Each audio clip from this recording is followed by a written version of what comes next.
जय मसीह। ठंडे माहौल में कैसे हो? ठंडे हो गए हो एकदम, बर्फ बन गए हो। मजा तो आता है, बोलो मजा तो आता है, पर चली जाती है, रहता थोड़ी है। वो आता है जाने के लिए, वो आता है जाने के लिए। तो जो जाने वाला है उसको क्यों पकड़ रहे हो? दुनिया पूरा उसके पीछे खोज रही है जो चली जाती है। इसलिए तो देखो ना, कितना देर रील्स देखा कल, फिर भी आज हम देखेंगे, है ना जियांश? नहीं देखेंगे, जियांश खाली नहीं देखते। कितना भी रील देखो, भरता नहीं है पेट, देखते जाते देखते। ये चीज सब हमें कभी भरने वाला, ऐसे रिसर्च ने कहा है कि लोग कितना देर देखते हैं बताएं? ये सोशल मीडिया, आप अंदाजा लगाओ कितना घंटे देखते हैं? 2 घंटे। जी हाँ, अच्छा बच्चा है। पूरे दिन में कि पूरे दिन में 24 घंटे में 6 घंटे 15 घंटा है भी। लोग एवरेज निकाला तो कितना निकला पता है? 8 घंटा। सत्यानाश हो गया है पृथ्वी। यानी कोई 15 घंटा देखता होगा, कोई 2 घंटा देखता होगा, तो एवरेज निकलता है 8 घंटा। चिपकी जाती है उंगली, जैसे ईशा ने पिछली बार कहा ना कि 3-3 सेकंड में उंगली चलता ही रहता है। इसके बाद देखो, अभी ये अगला के बाद में रोक दूंगा। कितने लोगों को ऐसा हुआ है, अगला के बाद में पक्का रोक दूंगा, और फिर 1 घंटा निकल जाता है। घर घर की कहानी है ना? हम चाहते हैं कि कुछ मुझे मिले और तृप्त हो, लेकिन वो कभी तृप्त नहीं करता है। ये मोबाइल चाहता है कि मैं चलता ही रहूं, सबके हाथ में रहूं, चलता ही रहूं, लेकिन जब तक वापस चार्जर में नहीं जाता है तब तक वो वापस भरता चालू। दुनिया में मुझे और कोई विषय के बारे में इतना बोलने में रुचि नहीं है जितना उस ईश्वर के बारे में बोलने में जो रुचि मिलती है। एक्साइटेड हो जाता हूं। ईश्वर कभी दिल भरता ही नहीं है। मतलब ऐसा नहीं है कि अभी जैसे उस तरह की भरान मतलब और चाहिए, और वो अच्छा चाहते हैं। और उसके बारे में बोलने में देखो ना, अभी मोबाइल, ये मेरे ख्याल से मेरा 6वां या 7वां मोबाइल है। खरीदा नहीं है कुछ भी, पर कहना चाहता हूं कि आता है तो किसी को टच नहीं करने दूंगा। शिफा, इसको टच नहीं करने का, तुम्हारे पास दूसरा है, देख लो, मेरे को नहीं टच करने का। श्रेष्ठ, मोबाइल रख। नया मोबाइल आता है तो ना, पापा ने डांटा था, तू भाई अक्षय, नया फोन किसी को टच करने नहीं देंगे हम। 15 दिन के बाद वो कहां पड़ा है, पापा तुम्हारा फोन, अभी रखना उधर, सब भर जाता है, नहीं चाहिए हो जाता है। लेकिन आप मुझे बताओ, ऐसा कोई चीज है या कुछ बात है दुनिया में जिसको आप देखकर बोलते हैं कि जितना मैं लहूं, जितना लेते जाऊं, उतना मुझे आनंद मिलता रहता है, और वो केवल और केवल ईश्वर है। हाथ उठाकर बोलेंगे धन्यवाद ईश्वर, उस ईश्वर के लिए धन्यवाद। तो बहुत सारी बातें हमने ईश्वर के बारे में सीखा और सीखते रहेंगे आगे। ईश्वर ने हमने क्या सीखा था? आदि में परमेश्वर ने आकाश और पृथ्वी की सृष्टि की, तो क्या लिखा था हमने? परमेश्वर ने क्या क्या बनाया? समय बनाया, जगह बनाया, और पदार्थ को बनाया। पदार्थ को बनाया। और मजे की बात ना, नहीं हर बार कुछ ना ऐसा देखता हूं तो एकदम से क्या बोलते हैं, किक मिलता है, एक झटका मिलता है। तो ऐसे में पढ़ रहा था, तो प्रभु ने सब कुछ बनाया लेकिन किससे बनाया? शब्दों से बनाया। अच्छा, थोड़ा और सरल करता हूं सवाल को कि परमेश्वर के हाथ में क्या था बनाने के लिए? क्या था? रॉ मटेरियल बोलते हैं ना, क्या बोलते हैं रॉ मटेरियल? हाँ, कच्चा पदार्थ कुछ था बनाने के लिए? कुछ था? कुछ था ही नहीं। वाह, कुछ नहीं था, शून्यता में से उसने सब सृष्टि की। खाली ये लाइन को ही मैं यूं जिंदगी भर सोचते रहूं ना तो भी बस नहीं आएगा, क्योंकि वो समझ में ही नहीं आता, मेरे दिमाग में बैठता ही नहीं। कुछ नहीं में से कैसे कुछ? इसलिए हम बोलते हैं कि वो ईश्वर है। इसलिए हम बोलते हैं कि उसके बारे में जितना सोचे तो कभी हम थकेंगे। आनंद ही आनंद भरता ही जाता है जीवन। आदि में केवल परमेश्वर था। कई लोग ऐसे कहते हैं कि परमेश्वर से सब कुछ बना, निकल कर बना। परमेश्वर इतना बेबस था कि उसके कुछ चीजों को निकाल कर बनाना पड़ा। इसकी जरूरत नहीं है, केवल शब्द बोला और सब बन गया।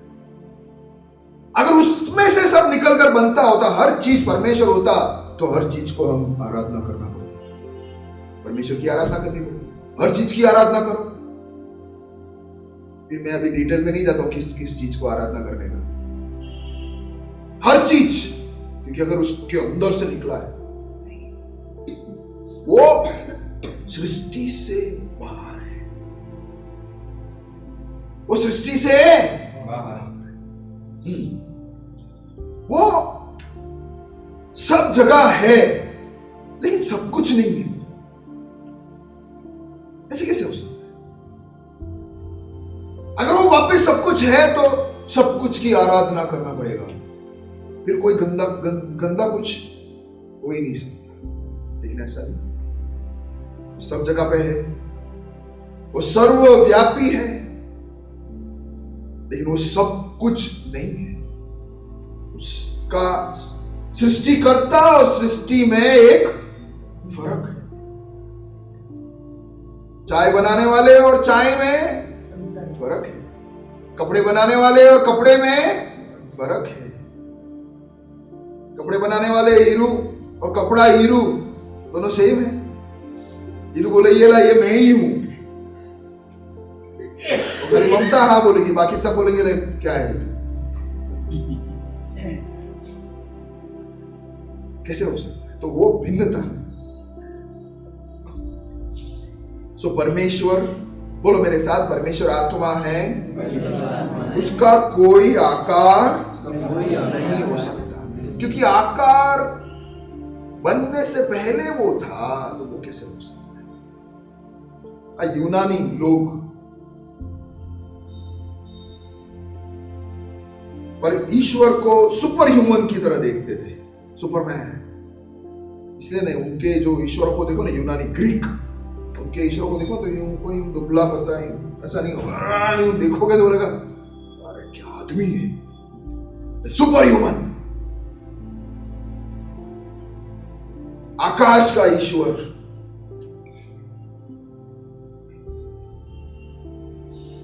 बिजली का ईश्वर, अलग अलग आकार दे दिया ईश्वर को यूनानी लोगों ने, ग्रीक्स लोगों ने। अच्छा, ये क्यों ऐसा किया आप जानते हैं? कह सकता है कोई क्यों ऐसा किया? क्योंकि खोज कौन रहा है ईश्वर को? इंसान। अब इंसान कितना भी खोजेगा वो उसके लिमिट में आकर रुक जाएगा। उसने जो देखा नहीं है उसके बारे में कैसा कल्पना कर सकता है? उसको आइडिया नहीं, फिर ज्यादा से ज्यादा वो थोड़ा बड़ा बनाएगा, है ना, और फिर थोड़े ऐसे ऐसे आकार दे देगा जो कभी हम सोच नहीं सकते, लेकिन फिर भी वो आकार होगा, तो हमारे सोच में आकर रुक जाता है। लेकिन जब परमेश्वर वो कौन है हमें बताएगा, तो वो विश्वास करने के लायक है। क्योंकि वो बता रहा है, वो कैसा है उसे बताना है।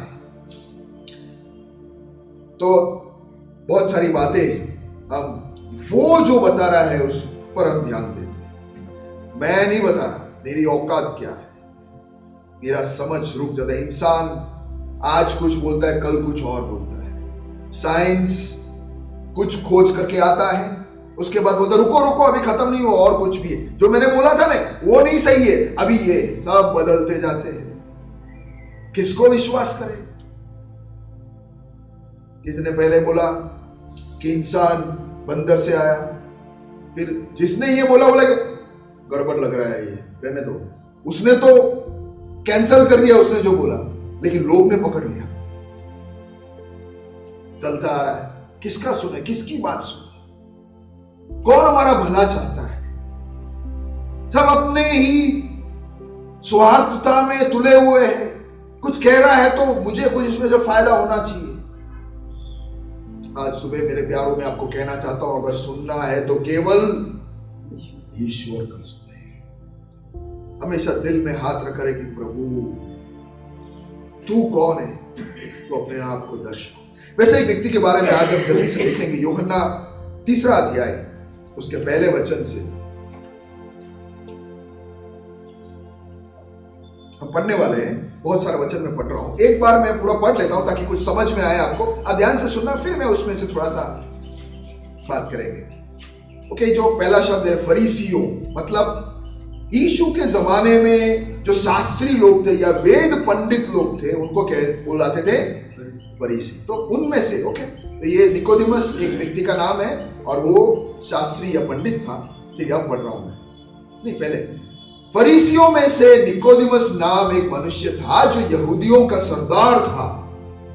उसने रात को यीशु के पास आकर उससे कहा, हे रबी, मतलब हे स्वामी, हम जानते हैं कि तू परमेश्वर की ओर से गुरु होकर आया है, क्योंकि कोई इन चिन्हों को जो तू दिखाता है, यदि परमेश्वर उसके साथ न हो तो नहीं दिखा सकता। इसने उसको उत्तर दिया कि मैं तुझसे सच सच कहता हूं, यदि कोई नए सिरे से न जन्मे तो परमेश्वर का राज्य देख नहीं सकता। निकोदिमस ने उससे कहा, मनुष्य जब बुढ़ा हो गया तो क्यों कर जन्म ले सकता है? क्या वो अपनी माता के गर्भ में दूसरी बार प्रवेश करके जन्म ले सकता है? यीशु ने उत्तर दिया कि मैं तुझसे सच सच कहता हूं, जब तक कोई मनुष्य जल और आत्मा से न जन्मे तो वो परमेश्वर के राज्य में प्रवेश नहीं कर सकता। क्योंकि जो शरीर से जन्मा है वो शरीर है, और जो आत्मा से जन्मा है वो आत्मा है। अचंभा न कर कि मैंने तुझसे कहा कि तुम्हें नए सिरे से जन्म लेना अवश्य है। हवा जिधर चाहती है उधर चलती है, और तू उसका शब्द सुनता है, परंतु नहीं जानता कि वो कहां से आती और किधर को जाती है। जो कोई आत्मा से जन्मा है वो ऐसा ही है। निकोदिमस ने उसको उत्तर दिया कि ये बात क्यों कर हो सकती है? यह सुनकर यीशु ने उससे कहा, तू इजराइलियों का गुरु होकर भी क्या इन बातों को नहीं समझता? मैं तुझसे सच सच कहता हूं कि हम जो जानते हैं वो कहते हैं, और जिसे हमने देखा है उसकी गवाही देते हैं, और तुम हमारी गवाही ग्रहण नहीं करते। जब मैंने तुमसे पृथ्वी की बातें कही और तुम प्रतीति नहीं करते, तो यदि मैं तुमसे स्वर्ग की बातें कहूं तो फिर क्यों कर प्रतीति करोगे, समझोगे? और कोई स्वर्ग पर नहीं चढ़ा, केवल वही जो स्वर्ग से उतरा, अर्थात मनुष्य का पुत्र जो स्वर्ग में है। और जिस रीति से मूसा ने जंगल में सांप को ऊंचे पर चढ़ाया, उस रीति से अवश्य है कि मनुष्य का पुत्र भी ऊंचे पर चढ़ाए जाए, ताकि जो कोई विश्वास करे उसमें अनंत जीवन पाए। बाइबल का सबसे महत्वपूर्ण वचन है अभी जो अगला मैं पढ़ने जा रहा हूं। पूरे बाइबल को संक्षिप्त में या शॉर्ट में बताओ कोई पूछे तो ये रहा, क्योंकि परमेश्वर ने जगत से, आप मेरे साथ बोलो, क्योंकि परमेश्वर ने जगत से ऐसा प्रेम रखा, नहीं मेरे पीछे नहीं, मेरे साथ, कि उसने अपने इकलौते पुत्र दे दिया ताकि कोई उस पर विश्वास करे नाश न हो परंतु अनंत जीवन पाए। 17 परमेश्वर ने अपने पुत्र को जगत में इसलिए नहीं भेजा कि जगत पर दंड की आज्ञा दे, परंतु इसलिए कि जगत उसके द्वारा उद्धार पाए। और जो उस पर विश्वास करता है उस पर दंड की आज्ञा नहीं, परंतु जो उस पर विश्वास नहीं करता वह दोषी ठहरा चुका, इसलिए कि उसने परमेश्वर के एकलौते पुत्र के नाम पर विश्वास नहीं किया। लास्ट, और दंड की आज्ञा का कारण यह है कि ज्योति जगत में आई और मनुष्य ने अंधे अंधकार को ज्योति से अधिक ले जाना, क्योंकि उनके काम। बहुत सारे वचन हमने पढ़ लिया। मैं विश्वास करता हूं कि हम समझदार लोग हैं, बहुत सारी बातें तो हमने समझ ही लिया उसमें से, लेकिन अब इस पर अब थोड़ी देर चर्चा करेंगे। कौन था ये व्यक्ति? वेद। उस जमाने में पुराना नियम, बाइबल का एक भाग पुराना नियम तोरा बोलते हैं उसको व्याख्या करने वाले, उसको सिखाने वाले, बहुत सीखा हुआ व्यक्ति, बहुत ज्ञानी, और वो सब कुछ जानता था। उस व्यक्ति के पास भी क्या था? एक सवाल। यारो, सर्वज्ञानी केवल कौन है? परमेश्वर। कितना भी ज्ञान हम प्राप्त कर ले, कितना भी हम समझ रख ले, फिर भी ऐसा समय जिंदगी में आती है जहां पे हम अपने आप से पूछते हैं, जो मैं कर रहा हूं क्या वो सही है? मैं क्या कर रहा हूं ये जिंदगी से? अरे मैं क्यों जन्मा? मेरा वजह क्या है? ये हम रोज नहीं सोचते। जब हम दिनचर्या में बिजी होते हैं तब ये सब सोचते नहीं। हम सोचते कि बेस्ट आदमी हूं मैं, अभी सब उखाड़ दूंगा, मैं पहुंच जाऊंगा, कर दूंगा, ये वो सब बड़ी बड़ी बातें करेंगे, बड़ी बड़ी बातें सोचेंगे, सपना देखेंगे। लेकिन कभी कभी, खासकर जब अपने कोई गुजर जाते ना करीब के, एकदम से झटका लगता है, चला गया, सही नहीं चला, कहां गया, ये गया किधर होगा, ये जाते कहां है यार? हम शायद किसी को पूछेंगे नहीं, लेकिन हमारे अंदर ये सब सवाल, वास्तव में क्या होगा? क्या जन्म क्या वापिस आएगा? बोलते तो है सब, लेकिन आएगा क्या?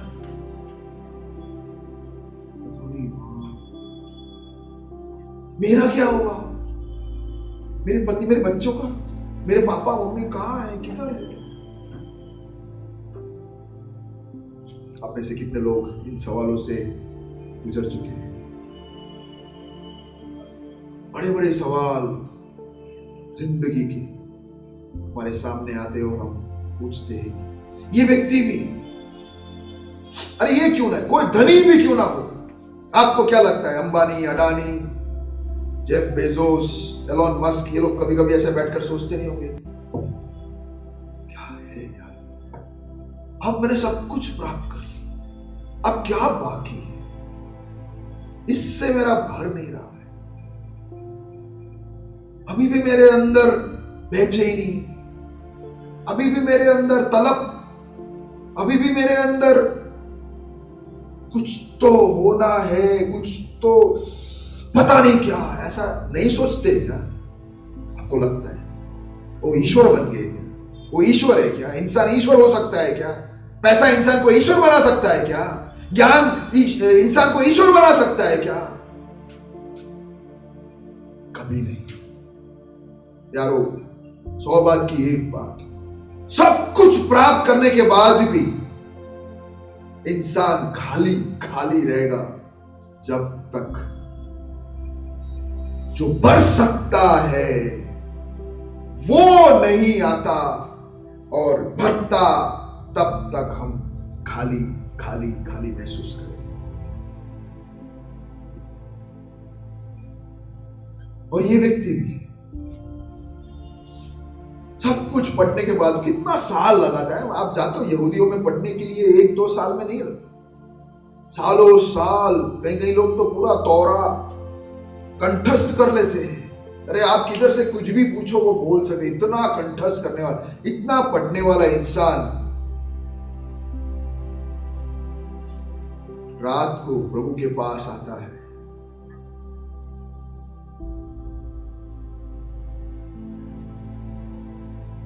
उसने जान लिया कि बहुत सारे लोगों को, मैं खुद ये जवाब नहीं प्राप्त कर सकता। बहुत सारे चिन्ह चमत्कार करने वाले लोग मेरे पास से गए, बहुत चिन्ह भी देखा, चमत्कार भी देखे, लेकिन ये व्यक्ति जो अब आया है ये अलग है। इसके पास मेरे जिंदगी का जवाब मिल सकता। यारो वो सरदार था, समाज में मान सम्मान रखने वाला था, सब लोग उसको देखकर बोलते थे कि सारे जवाब तो उसके पास है।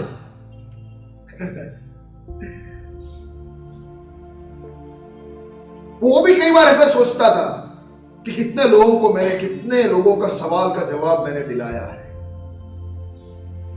मैं महान, ऐसा भी उसने कई बार बोला है। नहीं, कोई कोई लोग होते हैं ना, हम उसके पास जाते हैं तो अरे दुनिया भर का ज्ञान देगा हमें, सबका जवाब उनके पास है, सब कुछ वो जबरदस्त। कभी कभी अपने आप को ईश्वर समझने लगते हैं, घमंड का वो चरम सीमा में पहुंच जाते हैं। निकोदेमस भी कई बार ऐसा सोचा होगा, लेकिन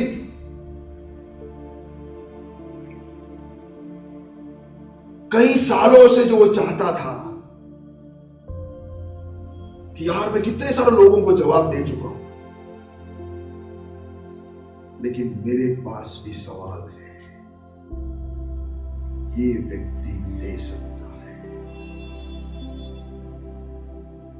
तो सम्मान इज्जत दिन को रखने वाला रात को बोले कि ये मौका मैं गवाना नहीं चाहता। भले रात तो रात,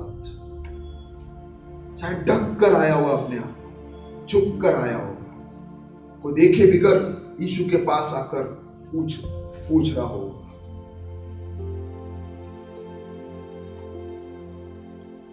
यारो एक बात मैं आपको बताना चाहता हूं, ध्यान से सुनो।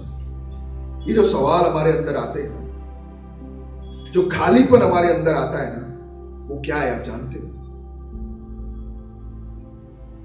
वो परमेश्वर हम तक पहुंचने की कोशिश कर रहा है।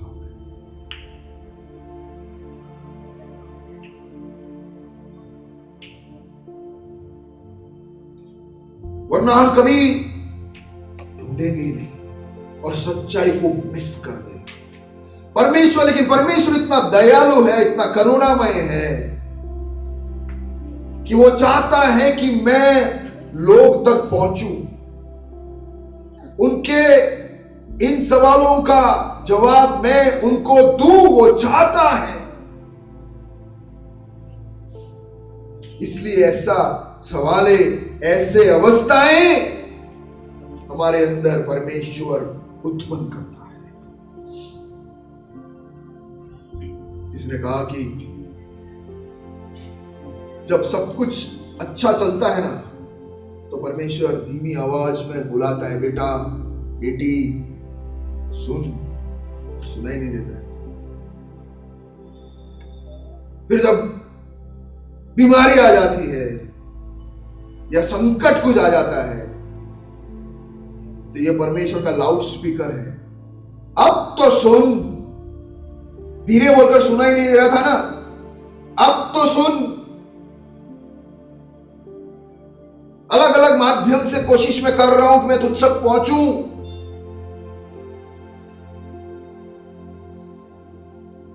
परमेश्वर पहुंचना चाहता है। लेकिन तकलीफ यह है, कई लोगों को पता है कि मैं फंसा हुआ हूं। कई लोग जानते हैं कि मैं जो सोच रहा हूं वो गलत हो सकता है। कई लोग जानते हैं कुछ तो गड़बड़ है यार इसके अंदर। कई लोग मानते भी हैं कि इससे बढ़कर एक सच्चाई है, लेकिन फंसे हुए हैं। बोलो मेरे पीछे, लेकिन फंसे हुए। दया आता है प्यारो, ये क्यों ऐसा? अरे कौन एक व्यक्ति, अरे हम कोई जानवर का बुरा हाल देखते हैं तो हमसे रहा नहीं जाता, तो कोई इंसान फंसा हुआ है, बंधन में है और उसके ऊपर मार आता है तो हम अवॉइड करके उसको देखे बिना निकल सकते हैं? नहीं निकल सकते। अगर हम नहीं निकल सकते तो सृष्टि करने वाला, हमारा स्रोत, हमारा परमेश्वर, वो कैसे हमें इग्नोर कर सकता है? वो नहीं करेगा। हमारी वेदनाओं को वो जानता है मेरे प्यारों। 16वें वचन में क्या लिखा है? क्योंकि परमेश्वर ने जगत से इतना प्रेम रखा कि उसने अपने इकलौता पुत्र यीशु मसीह को दे दिया। यीशु मसीह एक बच्चा होकर जन्म लिया, डायरेक्ट एक इंसान होकर, जैसे आदम को बनाया ऐसा नहीं बना सकता था परमेश्वर। सारे दर्द को, हमारे वेदनाओं को, हमारी तन्हाई को, हमारे अकेलेपन को, बेसहारा को, असहायता को वो अच्छी तरह समझे, उसको चखने के लिए, जानने के लिए, ताकि मैं तुझे मदद कर सकूं। मेरे प्यारो, ऐसा कौन करता है? इतना प्यार कौन दिखाता है जो अपने महिमा को छोड़ दिया, असंभव को संभव कर दिया? अभी मैंने थोड़ी देर पहले कहा कि ईश्वर पदार्थ नहीं हो सकता, ईश्वर पदार्थ नहीं है। ये असंभव बात को उस ईश्वर ने संभव कर दिखाया। किसके लिए? मेरे और आपके लिए। हम जब बोलते हैं ना कि मेरा कोई नहीं है, मुझे देखने वाला कोई नहीं है, ऊपर वाले ने भी छोड़ दिया, इस सब बात बोलकर उसके इस अवतार को, उसके इस आगमन को, उसके उस देह धारण को, यीशु मसीह का यहां आने का हम इंसल्ट कर देते हैं। इतना प्रेम रखा उसने, इतना प्रेम रखा कि वो जिसने कभी वेदना को अनंतता तक अनुभव नहीं किया और जरूरत नहीं थी, सोचो ना, उसने मेरे और आपके खातिर वेदना को स्वयं स्वीकार कर लिया। प्रेम करेगा तो ये करेगा। बोलने वाले तो बहुत, लेकिन करके किसने दिखाया? मैं इस यीशु के पास इसलिए आया हूं क्योंकि इसने करके दिखाया। बड़े बड़े चमत्कार जाने दो, वो करने के लिए नहीं आया। अरे बीमारी से चंगाई तो कौन दे सकता है? डॉक्टर नहीं देते? दे देते। थोड़ा पैसे की कमी है तो हमारे रिश्तेदारों में से कोई दे देते, कोई दोस्त दे देता है, कोई क्या बोलता है रख ले यार, वापस भी मत देना। ऐसे भी कितने लोग हैं। वो सब देने के लिए ईश्वर को आने की जरूरत है? ये सब चमत्कार करने की उसको जरूरत नहीं। वो इसलिए आया कि इंसान फंस गया, पाप में ऐसा फंस गया कि कोई पैसा, कोई इज्जत, कोई नाम, कोई धर्म, कुछ भी उसे उसमें से बचा नहीं सकता।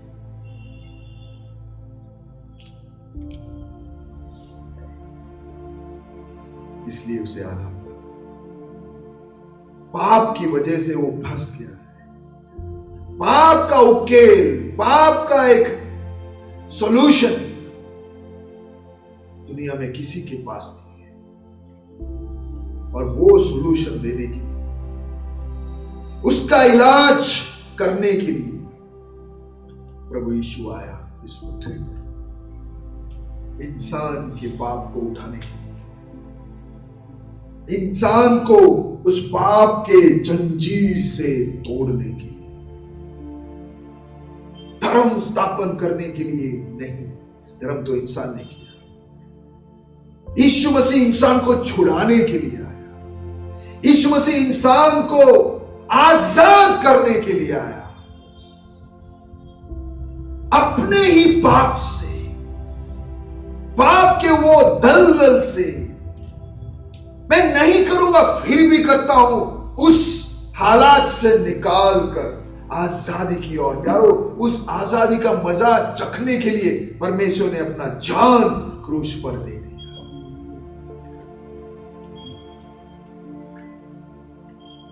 सब चाहते हैं कि आजाद हो, बोलता कोई नहीं। बाहर से बोलते हैं कि आई एम समथिंग, बाहर से बोलते कि मैंने ये कर दिया, वो कर दिया। कई लोग तो ऐसे, अभी तो 4 बंगड़ी वाली गाड़ी किसके पास है पता है? ज्यादा से ज्यादा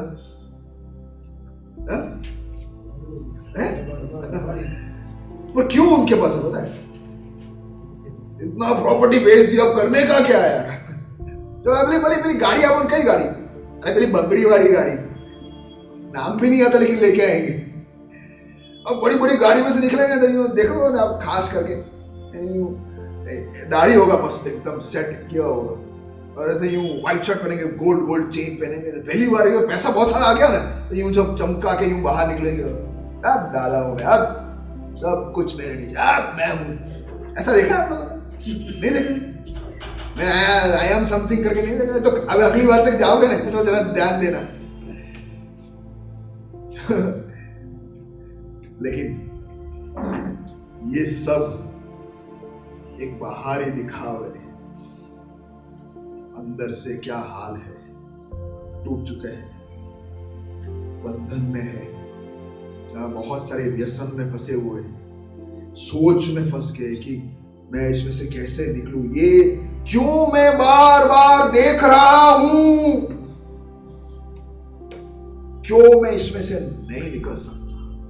कितनी मन्नत मानी, कितना उपवास किया, कितने जगह में चलते गया, कितनों को खिलाया, क्या नहीं किया। फिर भी वापस आकर मैं यही देखता हूं, यही सोचता हूं, यही करता हूं, अपने आप को गंदा महसूस करता हूं। मैं कितना गंदा हूं, मैं मार क्यों नहीं देते, मैं मर क्यों नहीं जाऊं? इस प्रकार की बातें, ऐसे बातों में फंसा दिया है पाप ने हमें। यारो, जैसे मैंने कहा, इंसान को यूं बेबस, अभी श्रेष्ठ या जियांश हल्का सा भी तकलीफ या वेदना में होगा तो उसका पिताजी या माता दूर बैठकर क्या करेंगे? वेदना आने दे, तकलीफ होने दे, इसको तकलीफ में जाने दे, ऐसा बोलेंगे पापा, ऐसा बोलेंगे। आपको बहुत दर्द होगा तो पापा वहां बैठे हंस देंगे? नहीं। और थोड़ा दर्द मिले ऐसा बोलेंगे नहीं? तो क्या करें? आगे नहीं बढ़े, क्या करेंगे आप सोचो। धीरे धीरे आएंगे, अब लग गई है, आता हूं बेटा।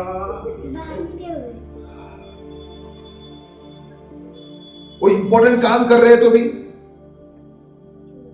छोड़कर आए, खा रहे हैं तो भी, पापा खा रहे हैं तो भी।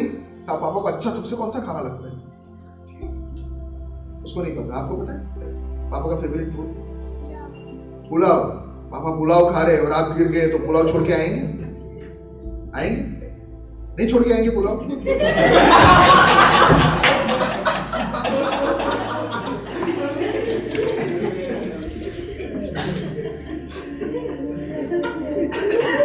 अभी मैं क्या बोलूं, बोलो। इतना पुलाव से क्या बिहार है?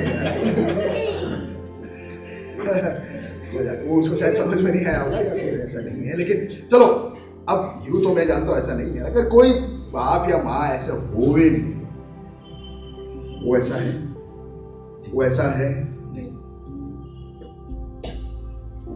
जो अपने लिए जान देने के लिए तैयार है, जान दे भी दिया क्रूस के ऊपर, अपनी वेदना को नहीं समझता।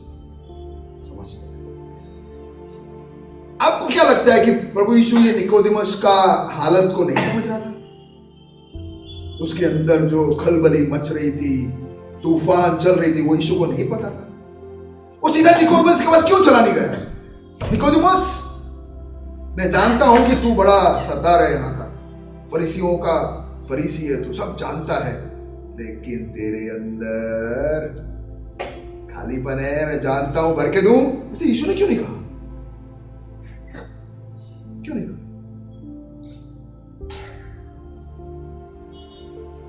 नहीं पता। ईश्वर कभी जबरदस्ती नहीं करता। वो वेट करता है कि बेटा, अगर तुझे एहसास होता है कि ये सब चीजें नहीं तू मुझे भर सकता है, तो मैं भरूंगा। हम क्या करते जानते हो? ये भी दे दे, वो भी दे दे, तू भी आ जा। मैं ऐसे तू भी करके रहने वालों में से, तू कर ले बेटा, देखो जो कोशिश, जितना ज्ञान लेना ले, निकोदेमस और पढ़ना, भरते जाना, ज्ञान भरते जाना।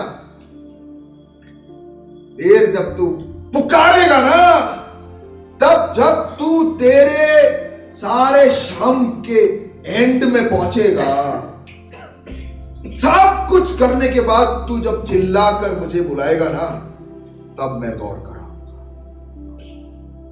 तब पुलाव भी छोड़ देंगे, सब कुछ, अरे स्वर्ग छोड़कर आ गया। हालेलुया। तो एक ही बात है मेरे प्यारो, एक ऐसा, वो जो दो पुत्र थे, उसमें से छोटे वाले ने अपना संपत्ति लेकर भाग गया। पिता तो जिंदा है, आधा संपत्ति लेकर चला गया, पिता ने रोका नहीं। जा बेटा, कर ऐश, जो करना है कर। जब जीरो हो जाएगा ना, तब भी मैं यहीं खड़ा रहूंगा, और तू वापस आएगा ना, तुझे गला दूंगा। लेकिन वापस आना, तू अपने मस्ती में रहेगा तो परमेश्वर भी देखेगा तू कब तक अपने में रहेगा। तू कब तक बोलता रहेगा मुझे सब पता है? अरे कोई भी सवाल बोल, मुझे सब पता है, तू उधर ही रहे, मैं तेरे पास नहीं आऊंगा। जब तक तू बोलेगा मेरे पास धन है ना, पैसा है तो सब कुछ है, चल बेटा चल, देख ले, कोशिश कर ले, वो नहीं आएगा। मेरा प्रभु इतना भी सस्ता नहीं है कि वो, ए भाई ये मुझे आने देना, क्योंकि वो लेकर हम भी, ये मेरा ईश्वर पैसा, ये मेरा ईश्वर पद, पोजीशन, ये मेरा ईश्वर, ये लड़की, ये मेरा ईश्वर यीशु। ऐसा यीशु आने वाला नहीं है। वो स्वर्ग से उतर कर अपना जान तुम्हारे 10 फोटो में 1 फोटो लगने के लिए नहीं आया है। वो ये इसलिए आया है कि हम जाने कि ये कुछ मेरी मदद नहीं कर सकता, कोई मेरी मदद नहीं कर सकता। मैं खाली हो चुका, मैं टूट चुका हूं, मैं खत्म हो चुका हूं। क्या तू मुझे मदद कर सकता? ऐसा बेबस होकर एक बार चिल्ला कर देखिए, अरे पिता सब छोड़कर आपके पास आने के लिए तैयार। मेरे प्यारो, पद्धति नहीं देखी निकोदेमस ने, इज्जत नहीं देखी, सारे पढ़ाई को उसने जीरो कर दिया। बोले कि ये कुछ मुझे मदद नहीं करना है। दौड़ कर यीशु के पास आया, मदद कर। निकोदेमस ने ये पूछा, इसलिए पूरे जगत को एक सॉल्यूशन मिल गया अपने पाप से, क्योंकि परमेश्वर ने जगत से ऐसा प्रेम कि उसने अपना इकलौता पुत्र दे दिया, ताकि जो कोई इस पर विश्वास करे वो नाश न हो, परंतु अनंत जीवन प्राप्त करे। यारो, अंधेरे में चलते हो और एक हल्का सा रोशनी मिलता है तो हम जैसे रोशनी के पास भाग के जाते हैं, जैसे निकोदेमस ने पकड़ लिया इसको, बोला कि जीवन मिल गया, जो मैंने किया वो सब बेकार था, जीवन मिल गया। अब मैं जिसे ढूंढ रहा था वो मुझे मिल गया, जिसके तलाश में मैंने इतना पढ़ाई की फिर भी नहीं मिला, वो आज मिल गया। अंधेरे से प्रकाश की ओर, यूहन्ना पहला अध्याय 1 से 5 पढ़कर मैं समाप्त करता हूं। आदि में वचन था और वचन परमेश्वर के साथ था और वचन परमेश्वर, यही आदि में परमेश्वर के साथ था। यीशु मसीह 2000 साल पहले नहीं, परमेश्वर के साथ था। सब कुछ उसी के द्वारा उत्पन्न हुआ और जो कुछ उत्पन्न हुआ उसमें से कोई भी वस्तु उसके बिना उत्पन्न नहीं हुआ। उसमें जीवन था और वो जीवन मनुष्य की ज्योति थी, और ज्योति, मेरे साथ ये सब साथ में पढ़ते हैं और खत्म करते हैं। और ज्योति अंधकार में चमकती है और अंधकार ने उसे ग्रहण नहीं किया। आज आपके सामने एक सवाल है, आइए हमें आंखें बंद करें, प्रभु की ओर 2 मिनट देखें। उस वीडियो को तैयार कर दो, परमेश्वर और देखे और कहें कि प्रभु मेरे प्यारो, एक बच्चा अगर चिल्लाएगा तो कोई भी मां बाप तुरंत जैसे दौड़ कर आता है। अगर नहीं भी आए तो मेरा परमेश्वर आपके लिए जरूर आएगा। अगर आप बेबस हो, अगर आप बेसहारा अपने आप को समझते हो, आपको लगता होगा कि मेरे पास सब कुछ है, लेकिन आप जानते हो अच्छी तरह कि नहीं, ये सब कुछ नहीं है। और अगर आपको मदद की जरूरत है, आज वो परमेश्वर जो हमारा स्रोत है, हमारा पिता है, जो आदि में था, जो अंत तक, जिसका अंत नहीं है, जिसका शुरुआत नहीं है, वो परमेश्वर हमारा पिता हमारे पास आकर हमें गले लगकर, हमारे अंदर आकर हमारे सवालों का जवाब देने के लिए वो तैयार है। कितने लोग कहेंगे कि मैं इसे स्वीकार करना चाहता हूं? कितने लोग कहेंगे कि मैं इसे देखना चाहता हूं? कितने लोग कहेंगे कि एक छोटा सा एक वीडियो देखकर हम इस वचन को जो आज हमने सुना उसको कहेंगे प्रभु मेरी आंखें खोल। वो हमें मदद करने के लिए आया, वो हमें एक बच्चा जैसे चिल्लाता है वो हमारे पास शुरुआत में ईश्वर ने हर चीज खूबसूरती से बनाई, इसलिए वो मनुष्य की बनाई हुई वस्तु में नहीं रहता। उसने मनुष्य को भी बनाया और उसके साथ एक खूबसूरत रिश्ता रखा, परंतु मनुष्य ने परमेश्वर के विरुद्ध पाप किया और इसलिए ईश्वर से उसका नाता टूट गया। क्योंकि ईश्वर पवित्र है और वो पाप के साथ नहीं रहता, इसलिए हमारी दुनिया टूटी हुई, धोखाधड़ी, झूठ, स्वार्थ, चोरी, खून, लालच जैसे पाप से भरी हुई है। और अगर हम क्षमा के बिना मर जाते हैं तो हम नरक में जाएंगे जहां अनंत पीड़ा है। लेकिन परमेश्वर इस दुनिया से बहुत प्यार करते हैं, इसलिए 2000 साल पहले परमेश्वर ने अपने इकलौता बेटा भेजा। उसका नाम यीशु मसीह था। वह 100% मनुष्य और 100% ईश्वर था। उसने कभी पाप नहीं किया। उन्होंने अनेक चमत्कार किए, अंधों को आंख, मुर्दों को जिलाया वगैरह। लेकिन सबसे महत्वपूर्ण कार्य वो हमारे पापों के लिए क्रूस पर मर गए। उसने हमारे पापों को अपने ऊपर ले लिया। वो मर गया और दफनाया गया, लेकिन तीसरे दिन फिर से जीवित हो गया। इसलिए हम जानते हैं कि वो ईश्वर है। अब यदि कोई अपने पाप से पश्चाताप कर और यीशु पर विश्वास करे तो उसे क्षमा मिलेगी और वह स्वर्ग में अनंत जीवन पाएगा।